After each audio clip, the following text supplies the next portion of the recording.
Obini na otanga ba livre na comprendre loko moko ba riche ba travailler raté ba kanisa rande mais ba pauvre mutu ba travailler ka mais riche azo travailler azo kanisa eloni na ko kanisa pour na pauvre travailler pour na nga et riche aluka musala oya ko sala riche a kanisa a repesa pour musala pour sala tellement pour na ye et pour riche azo 80% musala et pour faire musala na azo 20%. Alors anti maçon azo comme 10%, 20% musala o yemta tongi ndako. Yemta ozo mbongo ebele musulu wana eza architecte, muta dessiner ndako wana.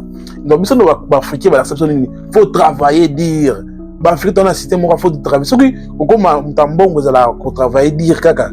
Ba riche ba africain tout ba riche. Quand on travaille dire mais comment na mboto bani tozo réfléchir te. Tout na ba pays tout monde ba réfléchir, ba bindele ba réfléchir.